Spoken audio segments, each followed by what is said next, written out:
Hi hello ನಮಸ್ಕಾರ ಆತ್ಮೀಯ ವೀಕ್ಷಕ ಬಂಧುಗಳಿಗೆ ಜಿ ಎನ್ ನ್ಯೂಸ್ಗೆ ಸ್ವಾಗತ. ಇವತ್ತು ನಾವು ಡಿಸ್ಕಸ್ ಮಾಡಬೇಕು ಅಂದಿರೋ ಟಾಪಿಕ್ ಬಂದು ಒಂದು ಮನವಿಯನ್ನು ಸಲ್ಲಿಸಿದ್ದಾರೆ ಕರ್ನಾಟಕ ರಾಜ್ಯ ಸರ್ಕಾರಿ ನೌಕರ ಸಂಘದ ಅಧ್ಯಕ್ಷರಾದ ಸಿ ಎಸ್ ಷಡಕ್ಷರಿ ಅವರು. ಯಾರಿಗೆ ಅಂದರೆ ಖಜಾನೆ ಇಲಾಖೆ ಆಯುಕ್ತರಿಗೆ. ಏನಂತಾಗ ಸಲ್ಲಿಸಿದ್ದಾರೆ ನೋಡೋಣ ಬನ್ನಿ. ಖಜಾನೆಗಳಲ್ಲಿ ವರ್ಷಾಂತ್ಯದ ಬಿಲ್ಲುಗಳ ತೀರುವಳಿಯಲ್ಲಿ ಹೆಚ್ಚುವರಿ ಕರ್ತವ್ಯ ನಿರ್ವಹಿಸುತ್ತಿರುವ ಅಧಿಕಾರಿ ಮತ್ತು ನೌಕರರಿಗೆ ವಿಶೇಷ ಸಂಭಾವನೆ ಮಂಜೂರು ಮಾಡುವ ಬಗ್ಗೆ.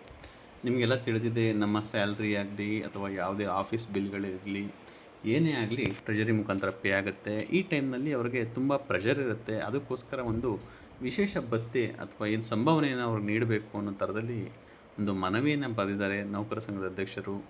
ವಿಷಯಕ್ಕೆ ಸಂಬಂಧಿಸಿದಂತೆ ಖಜಾನೆ ಇಲಾಖೆಯು 3,000 ಸಿಬ್ಬಂದಿಗಳನ್ನು ಹೊಂದಿರುತ್ತದೆ. ಈ ಸಿಬ್ಬಂದಿಗಳು ವರ್ಷಾಂತ್ಯದಲ್ಲಿ ಆರ್ಥಿಕ ಇಲಾಖೆ ಸೇರಿದಂತೆ ಇತರ ಇಲಾಖೆಗಳ ವೇತನ ಭತ್ಯೆ ಪಾವತಿ ಹಾಗೂ ವಿವಿಧ ಸರ್ಕಾರಿ ಯೋಜನೆಗಳ ಬಿಲ್ಗಳ ಪಾವತಿಗಳನ್ನು ಆರ್ಥಿಕ ವರ್ಷಾಂತ್ಯದಲ್ಲಿ ತೀರುವಳಿ ಮಾಡುವುದು ಅನಿವಾರ್ಯವಾಗಿರುತ್ತದೆ. ಇಂತಹ ಸಂದರ್ಭಗಳಲ್ಲಿ ಈ ಇಲಾಖೆ ಯಾವುದಿದೆ ಖಜಾನೆ ಇಲಾಖೆಯ ಅಧಿಕಾರಿ ಮತ್ತು ನೌಕರರು ಹಗಲಿರುಳು ಕರ್ತವ್ಯ ನಿರ್ವಹಿಸಬೇಕಾಗಿರುತ್ತದೆ ಎಂದು ಉಲ್ಲೇಖಿತ ಮನವಿಯಿಂದ ಸ್ಪಷ್ಟವಾಗಿರುತ್ತದೆ. ಏನು ಉಲ್ಲೇಖಿತ ಅಂದರೆ 27ನೇ ತಾರೀಕು ಈ ಉಲ್ಲೇಖ ಇದೆಯಲ್ಲ, ಇದು ನೌಕರರು ಖಜಾನೆ ಇಲಾಖೆಯ ನೌಕರರು ಒಂದು ಮನವಿ ಪತ್ರ ಕೊಟ್ಟಿರ್ತಾರೆ ಕರ್ನಾಟಕ ರಾಜ್ಯ ಸರ್ಕಾರಿ ನೌಕರ ಸಂಘಕ್ಕೆ. ಅದನ್ನು ಅವರು ಉಲ್ಲೇಖ ಹೇಳ್ತಿದ್ದಾರೆ.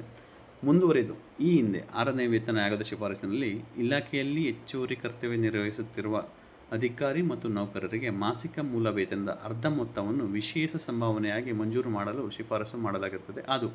ಅದನ್ನು ಅಂಗೀಕರಿಸಲಾಗಿರುತ್ತದೆ. ಹಾಗೂ ಇಲಾಖೆಯಲ್ಲಿನ ಎಲ್ಲ ವೃಂದಗಳಲ್ಲಿ ಸಾಕಷ್ಟು ಹುದ್ದೆಗಳು ಖಾಲಿ ಇದ್ದು, ಇದರಿಂದ ಇಲಾಖೆಯಲ್ಲಿನ ಅಧಿಕಾರಿ ಮತ್ತು ನೌಕರರಿಗೆ ವರ್ಷ ಪೂರ್ತಿ ಕಾರ್ಯ ಒತ್ತಡದಲ್ಲಿ ಕರ್ತವ್ಯ ನಿರ್ವಹಿಸುತ್ತಿರ್ತಾರೆ. ಅಂದರೆ ಪ್ರೆಷರ್ ಇರುತ್ತೆ ಅಂತ ಹೇಳ್ತಿದ್ದಾರೆ. ಏನು ಹೇಳ್ತಿದ್ದಾರೆ, ಏನಕ್ಕೆ ಕೊಡಬೇಕು ಅಂತ ಹೇಳ್ತಿದ್ದಾರೆ ಅಂದರೆ, ಸರ್ಕಾರವು ಕರ್ನಾಟಕ ವಿಧಾನಮಂಡಲದ ಅಧಿವೇಶನದ ಸಮಯದಲ್ಲಿ ಕಾರ್ಯನಿರ್ವಹಿಸುವ ಸಿಬ್ಬಂದಿಗಳು, ಆಯವ್ಯಯ ಅಂದಾಜು ತಯಾರಿಕೆಯ ಕಾರ್ಯದಲ್ಲಿ ಭಾಗವಹಿಸುವ ಆರ್ಥಿಕ ಇಲಾಖೆ ಅಧಿಕಾರಿ ಮತ್ತು ನೌಕರರು ಹಾಗೂ ಸಾರ್ವತ್ರಿಕ ಚುನಾವಣೆಯಲ್ಲಿ ಕಾರ್ಯನಿರ್ವಹಿಸುವ ಸಿಬ್ಬಂದಿಗಳಿಗೆ ವಿಶೇಷ ಸಂಭಾವನೆಯನ್ನು ನೀಡುತ್ತಿರುತ್ತದೆ. ಅದೇ ಮಾದರಿಯಲ್ಲಿ ಖಜಾನೆಯಲ್ಲಿ ಆರ್ಥಿಕ ವರ್ಷಾಂತ್ಯದ ಬಿಲ್ಗಳ ತೀರುವಳಿಯಲ್ಲಿ ಹೆಚ್ಚುವರಿ ಕರ್ತವ್ಯ ಮಾಡುವ ಅಧಿಕಾರಿ ಮತ್ತು ನೌಕರರಿಗೆ 1 ತಿಂಗಳ ಮೂಲ ವೇತನವನ್ನು ವಿಶೇಷ ಸಂಭಾವನೆಯಾಗಿ ಮಂಜೂರು ಮಾಡಲು ತಮ್ಮಲ್ಲಿ ಕೋರಿದೆ. ಈ ಮನವಿ ಪತ್ರವನ್ನು ಕರ್ನಾಟಕ ರಾಜ್ಯ ಸರ್ಕಾರಿ ನೌಕರ ಸಂಘದ ಅಧ್ಯಕ್ಷರು ಏನು ಖಜಾನೆ ಇಲಾಖೆ ಆಯುಕ್ತರಿಗೆ ಬರೆದಿದ್ದಾರೆ. ಮುಂದೇನಾಗುತ್ತೆ ಕಾದು ನೋಡೋಣ. ಇದೇ ಥರ ಮತ್ತೊಂದು ವಿಷಯಗಳನ್ನು ಮತ್ತೆ ಭೇಟಿಯಾಗೋಣ. ದಯವಿಟ್ಟು ವಿಡಿಯೋ ಲೈಕ್ ಮಾಡಿ, ಚಾನಲ್ ಸಬ್ಸ್ಕ್ರೈಬ್ ಮಾಡಿ.